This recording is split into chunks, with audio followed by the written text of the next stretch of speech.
Dr. Mickra Hamilton. Mickra. We'll start again. Mickra dose. Dr. Mickra Hamilton, it's a pleasure. Thank you for inviting me to this beautiful space, the Apeiron Center for Human Potential, based in Austin, Texas. If you guys ever here, definitely check it out. They have advanced technology for optimizing the mind, body, and spirit. And I interviewed her partner, Dr. Dan, a few months ago. Both of them together, the co-founders of Apeiron Center. And you are a doctor. You also are a retired colonel, Air Force colonel. I don't know if I say that right.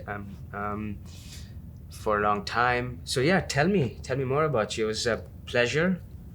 It's incredible to have you here. Yeah. Yeah, I love your work. Thank you. Thank you very much. I love it. I appreciate being able to speak to your followers, because having body, mind, and spirit all in one complex system is rare, and I'm glad we're going to get to explore that. So for me, 30 years in the Air Force, colonel, yes, human performance, and interestingly enough, started in my doctorate's in audiology, and so sound, basically, started in that lane and in the clinic, and then acoustic research, battlefield acoustic research. And then in the last 5 to 8 years, human performance.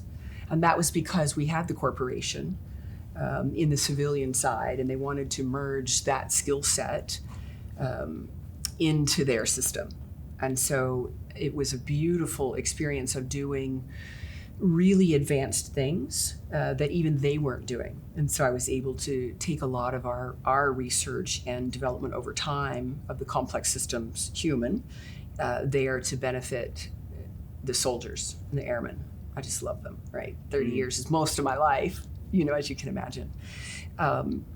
The Apeiron Center, Apeiron Zoe, is actually the corporation. It means limitless life. And so, what are we as a human system when we don't have limitations? Whether that's in the mind and the body, or in basically our belief systems of what we're capable of. We know that we're constantly breaking all of the records that we say are impossible, and yet we keep doing it. And so if you take that mindset and you go, what are all of the things that we can transcend and transform, transform and transcend, it opens a limitless playground of adventure and exploration, a life of purpose, a connected life where we don't know ourselves as separate from each other and the environment, where we know that we're one and we treat each other with the honor and respect of that knowing. And so Apeiron started because we began to realize that the system was broken. I never like saying that because human systems aren't broken, and yet the medical system that is sick care, treatment care driven is certainly broken. And we can see that reflected in our society, and of course globally as well. And so we said, what if we didn't have the limitations? What would it be like? How would we age? How would we reverse age, right, for youthful longevity? And so from 2005 on, that's what we've been up to. And it's been so beautifully validated that this type of strategy, complex systems medicine, in the performance lens works, right? And it works exceedingly well. It's interesting to try to convince the medical community of that, especially as it's right now expensive. But as it works its way into mainstream where we can serve all, it will be the health care of the future. And we'll be happy, healthy, thriving humans with a healthy planet. Yeah, thank you very much for sharing. I was here a few months ago, had a chat with Dr. Dan, and when we met for the first time, after our handshake, you sort of sensed my body temperature. I don't know if you recall that. I do. and you somehow knew I was stressed out. You know, that time I had a job interview, I didn't get enough sleep, so whatever the causes might be, but just by feeling my temperature, you're able to sort of understand my internal state. And then, we did some, work inside, check some of the systems, did some breath work. So yeah, specifically stress, can you talk about how stress gets to you, and, how in a natural sense, is the human system naturally, as we are born, able to naturally adapt, calibrate to stress, or how do we sort of move in that world, in that zone?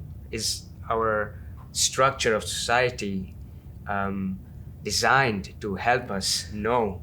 So what do you think about that? I'm laughing at the last question, and I'll answer that one last. Okay. But when it comes to the question of stress is a really good thing. We all know that without stress, we don't thrive. In fact, systems without stress actually collapse and die. And so stress is required. And the question then is, how is it required, right? How much and how well do we adapt?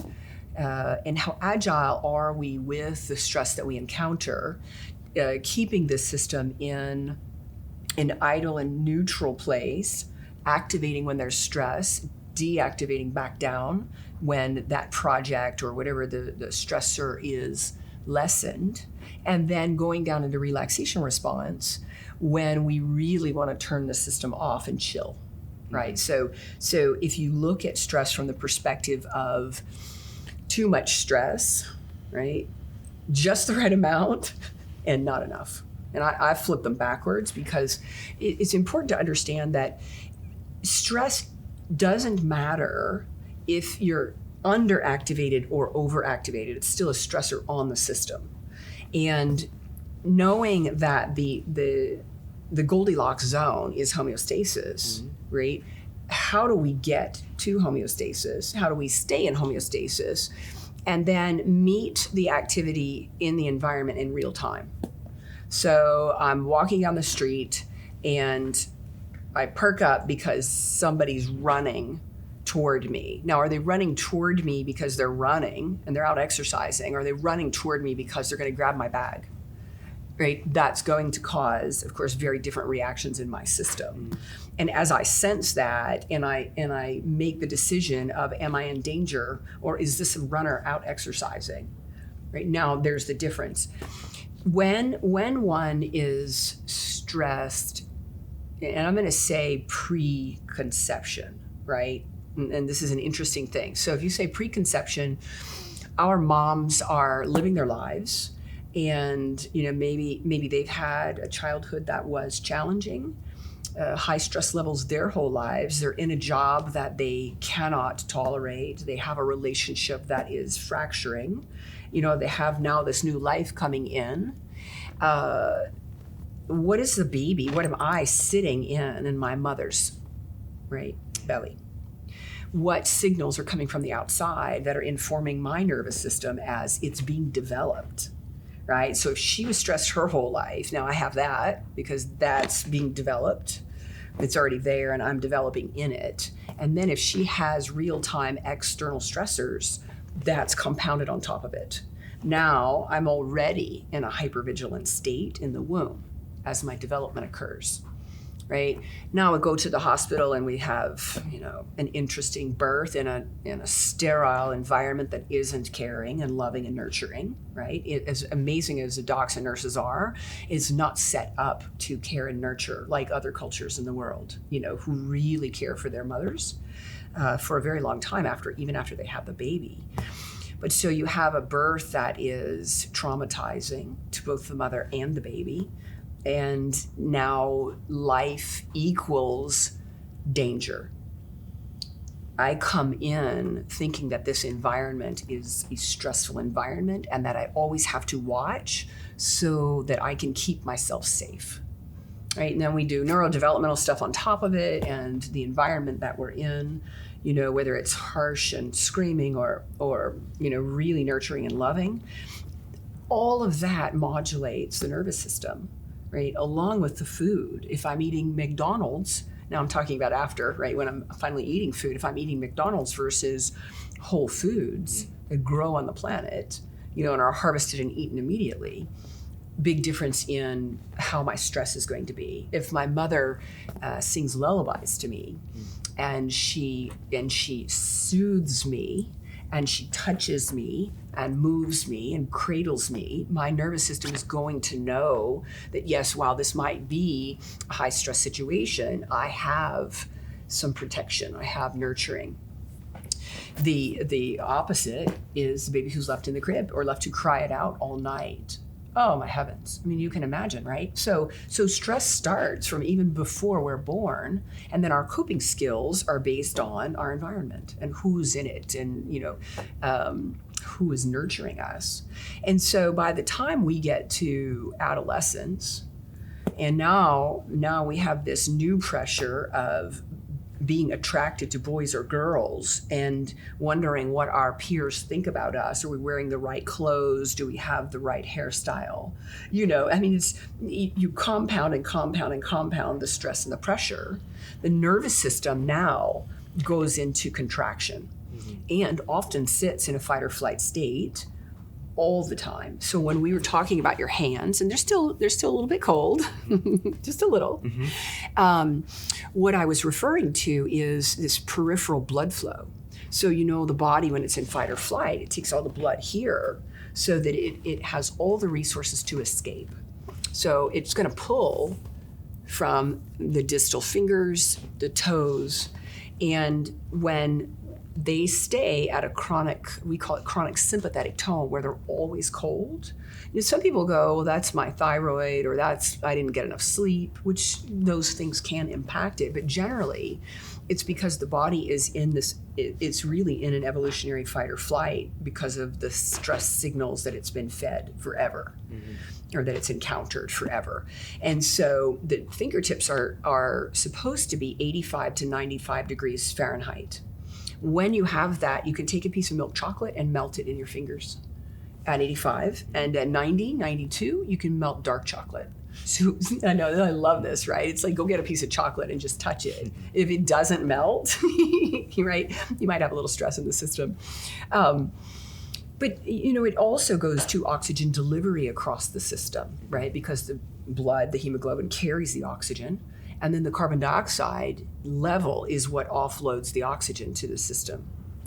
And often what happens when there's cold out here, it's a process where you're sending off too much carbon dioxide. So you're blowing out too much carbon dioxide.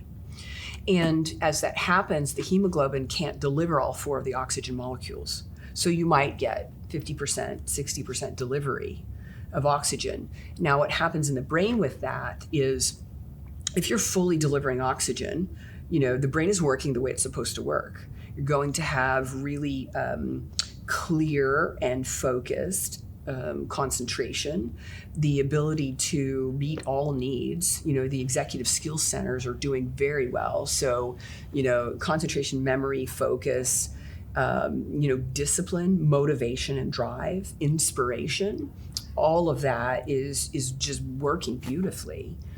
When you have this decreased perfusion and oxygen utilization, what happens is you're more activating the limbic system, the amygdala, and it's going, what's wrong? What's up? What's up? What's up? And it's so subtle.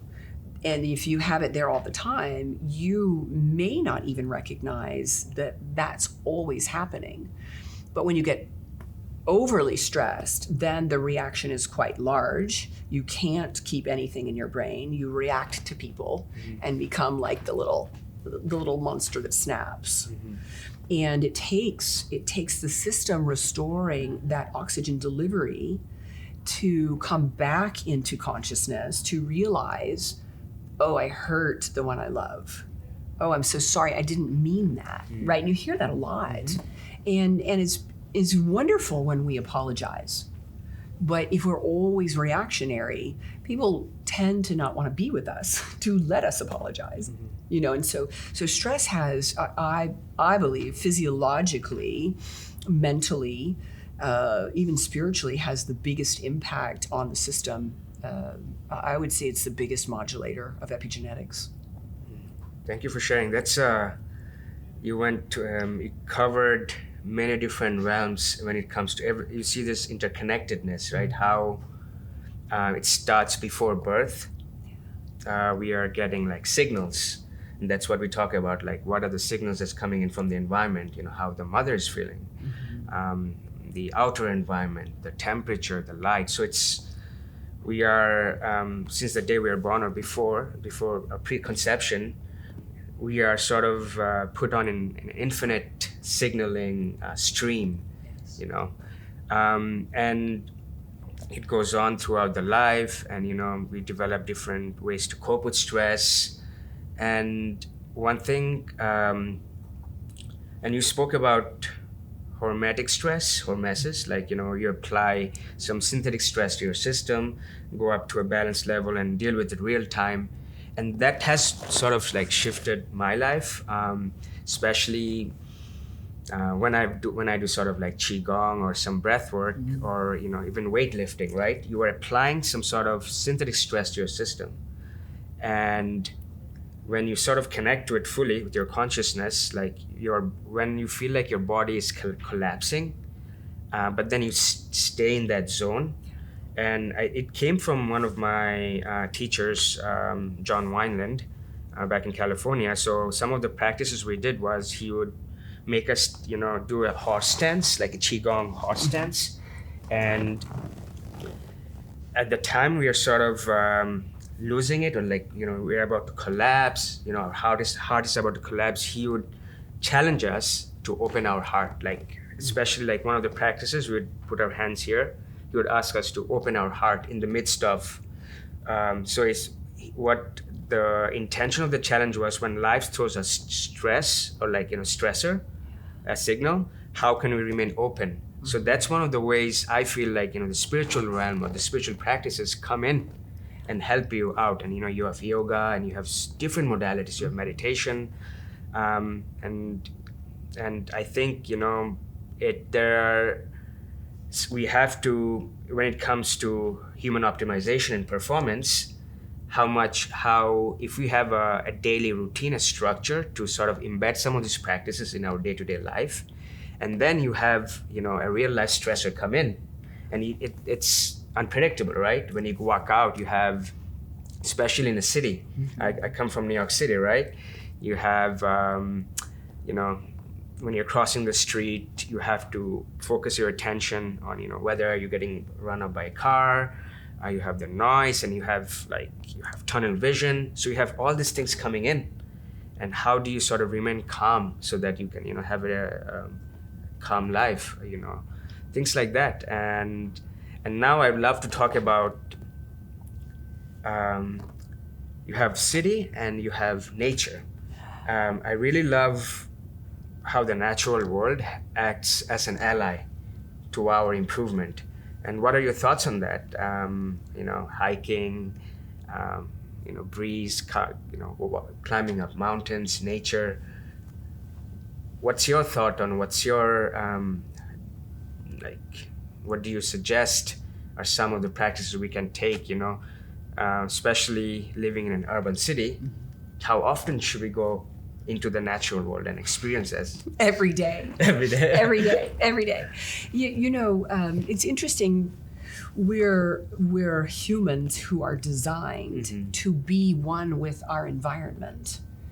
And yet our environment has changed so rapidly over time. And we're in this 24/7 modern light all the time, not just light from the sun, right? So as we moved into that, our human systems have had to rapidly evolve, right, to the constant light pollution, the sound pollution, the air pollution, and we're being bombarded with all of these inputs that are going to create an evolutionary change.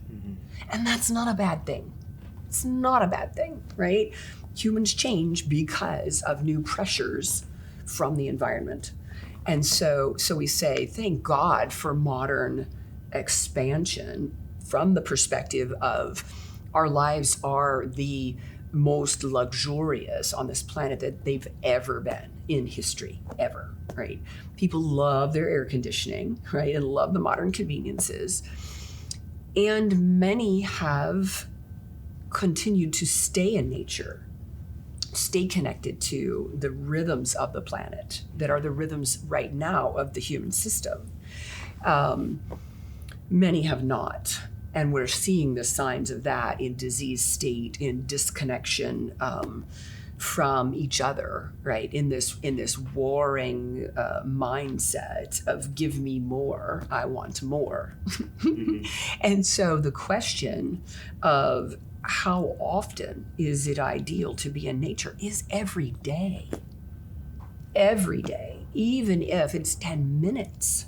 Even if it's in, and some people may not like this, but even if it's in virtual reality has gotten so beautiful from the perspective of having true nature in this scape where if you're very good in your mind, you can smell the environment that the virtual reality is in. And as we advance, you'll actually have the smell and the haptics, the felt sense of being in nature.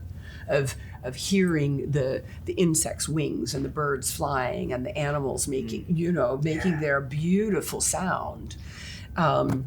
So people can't say, well, I live in New York and I can't get out. Well, we know there are beautiful parks in New York City, and also with virtual reality and the new programming can definitely get into nature. The thing of grounding, of taking off our shoes and stepping on the planet, of connecting to the planet as the source of our life. That is so essential. I remember I grew up no shoes. I went to college, and from the time I went to college until 40, I wore shoes all the time. I forgot that my feet needed to be on the planet. Now I don't wear shoes unless I have to. Some places make you wear shoes, but that connection is so profound. The ionic exchange and also the brain waves. When the brain is in that idle state and in alpha, it matches the ionosphere frequency, the Schumann resonance. People say that's like woo and new age and all of that. It isn't. 7.83 hertz. It's the same when our brain is in alpha, and it's a beautiful state of clear, sort of focused idle. So amazing. If you can't get out every day, right? How many days can you get out? Even if it's 30 minutes, people laugh, you say, go hug a tree. Well, go pet a tree anyway, at least sit on the roots. We have a place in Austin here, just very close to here, that we can go, and massive hemlocks. I mean, gorgeous. And the leaves just hang down over the water, and the breeze moves them so beautifully. And the sun hits the green as they flutter, and you just see all of the beautiful colors. Mm-hmm. And I can put my feet in the water.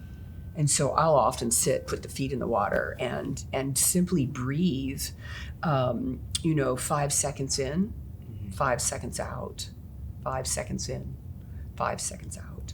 And that puts the body in coherence. It reconnects me to the planet, to myself, so that I'm in my highest state of balance, so that when I come back into this beautiful modern, environment, I'm fully present and aware of everything and everyone around me, so that while they may not be in awareness of it, I'm in awareness, and I can more easily connect with their state of being and actually have my nervous system entrain theirs, because it is so calm and present, and theirs simply entrains to it.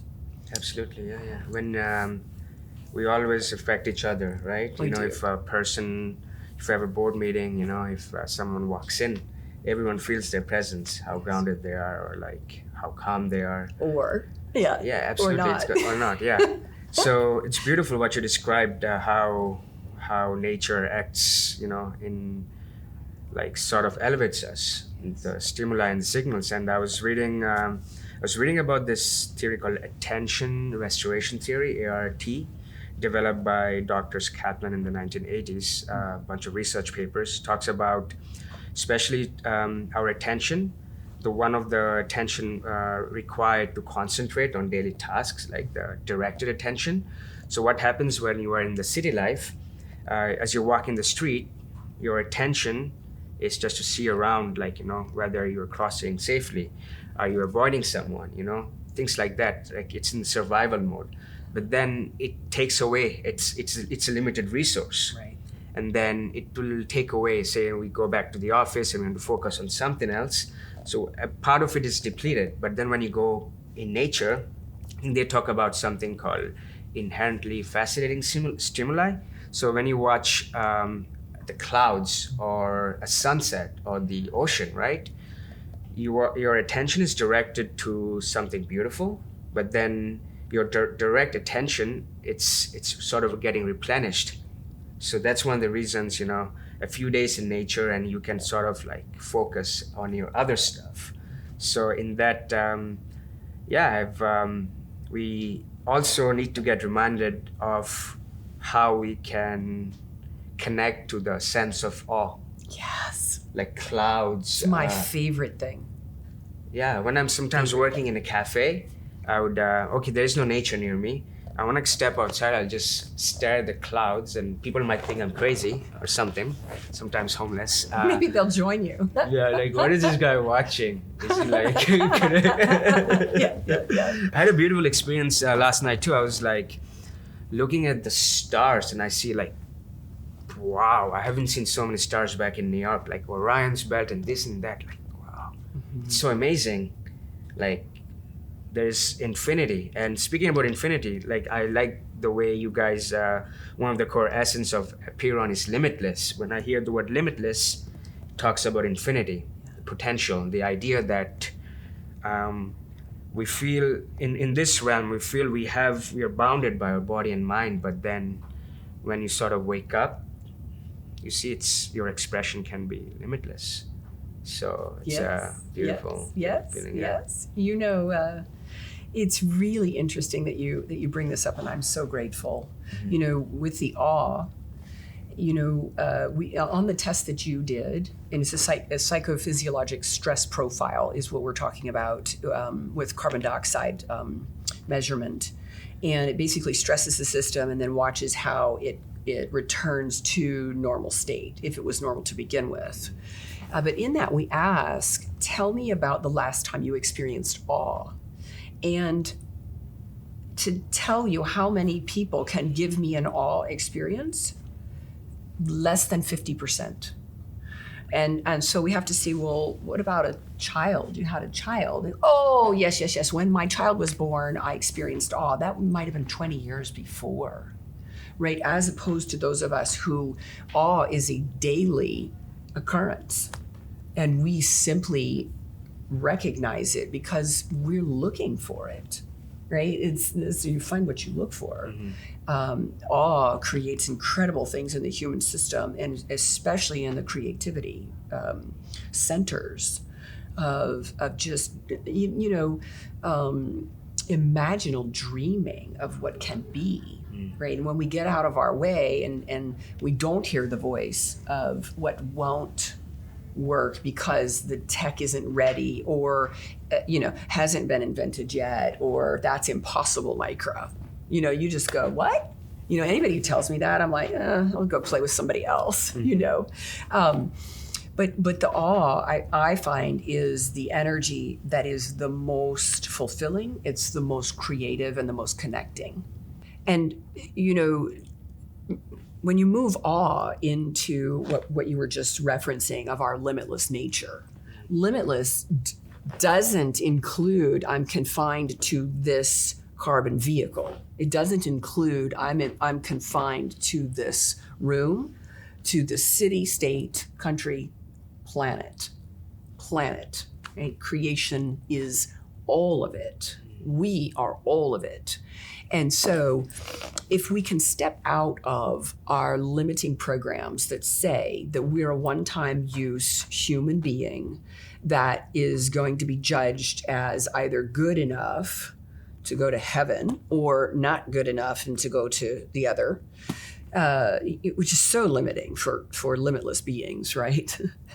As we even just open the question in our field, could it be true that we're much more than we think we are, or that we're much more than we've been told we are? That question alone opens up the mystery, and you could say the magic of creation, because it allows me now not to be so defined in blinders with my cognitive bias that this and only this is true, that I am only this instead of all of it, right? So as we allow ourselves to contemplate, what if? Yeah, what if? What if I were a dolphin, or we laugh at silly things like this, but what would it feel like to be a dolphin in the ocean? Right? What would it feel like to be a flower that everyone adores? I mean, think about how beautiful flowers are. People are always smelling them and staring at them, and they get so much attention.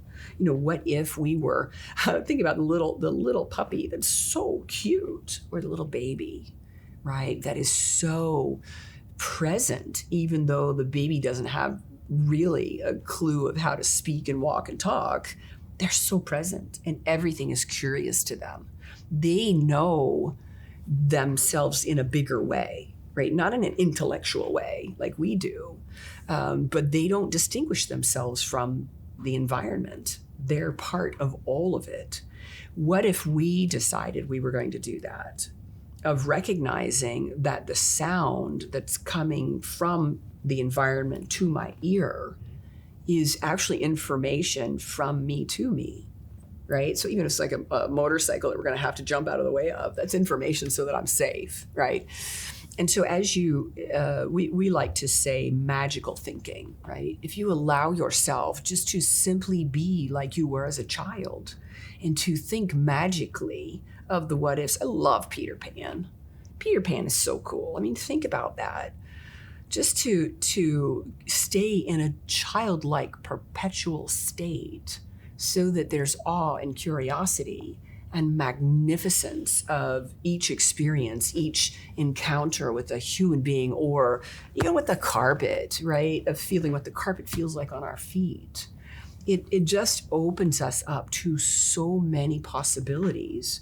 And then life can feed us information, and we can take action based on the information instead of us creating some small mission or purpose that we think we want to do. Do you hear me say think we want to do, as opposed to feeling what really moves us? If I want to ensure that all babies are nurtured and come in knowing the safety of this environment and knowing that they are loved, what might I do? I might have a preconception planning program where the moms and the dads purposefully prepare themselves to have their child, and then purposefully, consciously parent that child, not through books that tell you to have 1 cup of formula and 2 cups of whatever. Do you know what I mean? Mm-hmm. It's like humans, we think we need manuals. We don't need manuals. We simply have to feel what this intuitive intelligence needs, wants, right? Desires, craves. And then am I going to act on that, or am I going to suppress it? Like with the emotions. Don't want to feel that, I'm going to suppress it. Turn them off, turn them off, turn them off. Can't feel it all, right? And so it's interesting, you just go, what do I want to do? What is my purpose? I want babies to know they're loved. And so my purpose, preconception planning. Mm-hmm. And it's an easy thing because I'm passionate about it. I have five boys. They're all grown now and all incredible young men, leaders and fit and bright. I didn't parent them from a book, right? I parented intuitively. And so I believe a lot of our limitations, come from the cultural structures, right? We have religion, we have politics, we have all of these institutions that basically tell us how to be human, and many of them are not working out so well. And so I've been watching us kind of take back our sovereignty. And it's not really take back because that sounds aggressive. It's really choosing our own personal sovereignty so that we are the ones making the choice for us because we know ourselves better than anyone knows, right? And so on the medical side, I like to just go, what do you feel about your body? What does it need? What would feel good to you to assist it to thrive in all environments, right? A lot of stress and no stress. The contrast teaches the system beautifully. I love what your professor did of the opening of that heart space into a body that's really struggling in stress. That's loving and accepting the push of life, right? The sometimes uncertain challenges that may push us over the edge, but don't have to, right? As we open in connection with it through our hearts. That is brilliant. Whew. Absolutely. And as you're speaking about like how our current fabric of society is not designed, but one thing I've seen is the natural ancient technologies that have existed were already primed for our needs for elevators, but then society have transformed in a way that we sort of give out that freedom to outer structures, and we don't have the inner freedom or like the self-belief. So one of them, I'll tell you, I've been studying ancient technologies for optimization that were already there. I was at a sweat lodge yesterday, Native American sweat lodge, and what they do is they burn stones in the fire for a while, and then they bring in a sort of cave-like stick structure where they put some blankets. It's all darkness, and you have the hole, and they pour in water and others, sages and plants, and it gets up to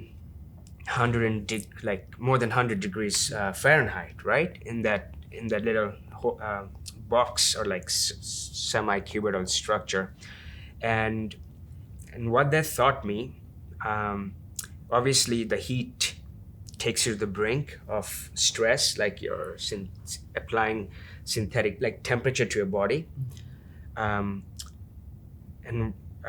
one thing that sort of shifted or like I reached a deeper understanding yesterday was at one point it got really hot, and a part of me was feeling that it was my natural reptilian response. Okay, my body's gonna burn and now I'm gonna collapse. But then I just sat there, connected to my breath, and I just felt, what if this is just an illusion? And then I just sat there and I realized I did not burn. It just passed on and my body slowly adapted to it. And then they opened up the thing, they do it a few rounds. I'm like, wow, I feel great. And then it went on and on and on. And the same thing happened the first time I did a cold plunge. As I was walking to it was, I think, Brighton Beach in Brooklyn. And it was in the winter. There was this Wim Hof dude who invited us to do cold plunges. And what happens is when you move towards tension, tension in real life, whether it's cold, heat, or speaking to a beautiful girl, whatever it is, there is tension, right? When you are moving into an uncomfortable situation. But then as I was walking to the water, right, I knew the fear is coming in. And a part of me just like, okay, I'm gonna let go. What if maybe I connected to something? For me, it was the illusion and the infinite. And the breath that I was connected to. For you, it could be something else, something higher. And then I sort of had the self-belief develop within. And then, it's just like my body adapting and letting go. And then after a minute and a half, I was floating in the water and it was so calm and peaceful, right? And then 3 minutes passed and I was just swimming and I put my head down. And then as I walk out, I'm like, wow, there's endorphins running through my system, my focus, and I feel healthy and powerful. Yes. So it's just, and it comes back to the natural world, right? You have the rivers and the ocean and the streams wherever you go, and you have temperature. We try to avoid cold, we try to avoid heat, right? It's like all there, the sky is there, the ground is there, everything is there, right? And once we know, because we've not been taught, our ancestors gave us his technology. But then in this realm, in this society, in this time, what we think about is, how would we make the next buck? What people think of us, right? How do we look our best?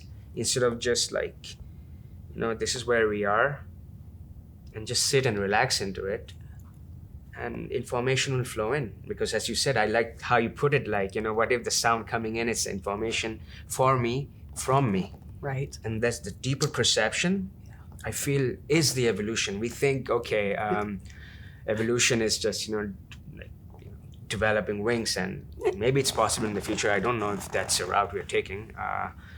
But the evolution, it starts with the mental evolution. And, the idea, as you said, like visualization, imagination, it's limitless.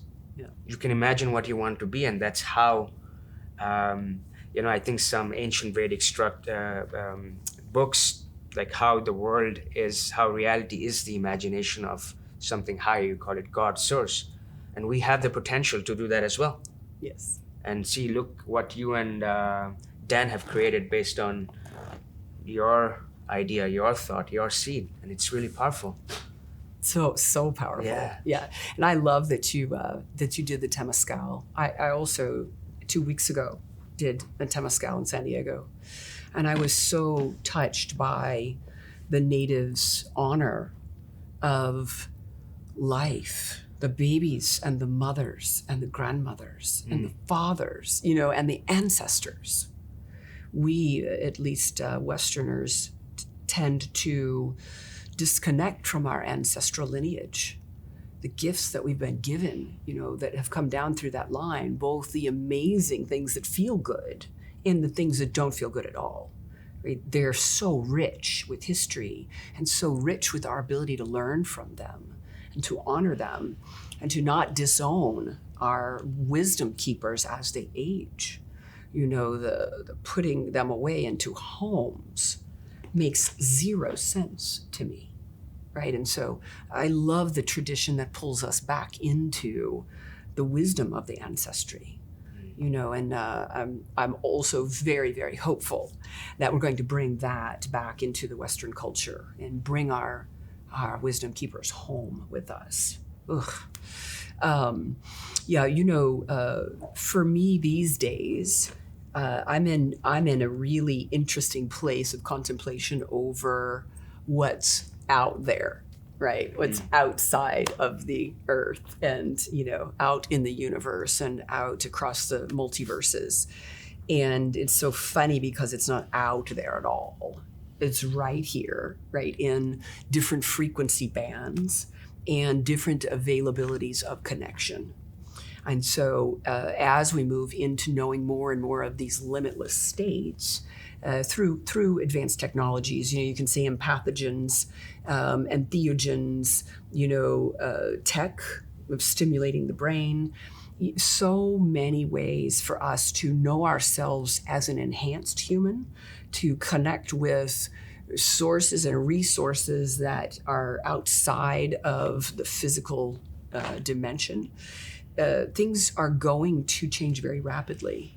We know that the visionaries of the past have brought in information that allowed them to create advanced technologies. That's still occurring, and as we see all these new clean energy things coming, and saw something today on biomimicry that was phenomenal, with all these companies doing incredible technologies that mimic nature.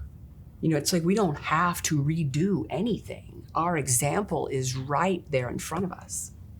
And so as we move into more and more of that limitless creation, this planet's going to change. The way we connect is going to change. And more of us are going to know that we're all of it. That will be a totally different experience here in human form. And so I'm very excited. I'm excited that you are sharing this information with everyone so that more people can hear it and say, what if? What if I could create whatever I wanted? What would it be? And dream a little, right? And those dreams will just get on paper, and then it'll go into, into technology, and lives will change rapidly. So thank you for today. I so appreciate our aware conversation and the ability to work in this complex systems way with your followers. Yeah, thank you very much, Dr. Mickra. It was a really enlightening conversation with you. There's so many topics I wanted to speak about. I think we can go on and on, because I feel like you have a rich experience and a passion of exploration and curiosity that you have doing great work with your followers, with your clients, and I'm sure we'll do many good things together in the future. Yes. It was a pleasure, Dr. My Mickra. pleasure. Thank you. Thank you very much. Thank you. Okay. Yeah. All right, guys. Thank you for listening. Thanks so much. I'm at their beautiful center. I have some cool technologies I wanted to show you, but maybe some other time. Yeah, you guys have a great day, and talk to you soon. Take care. Ciao.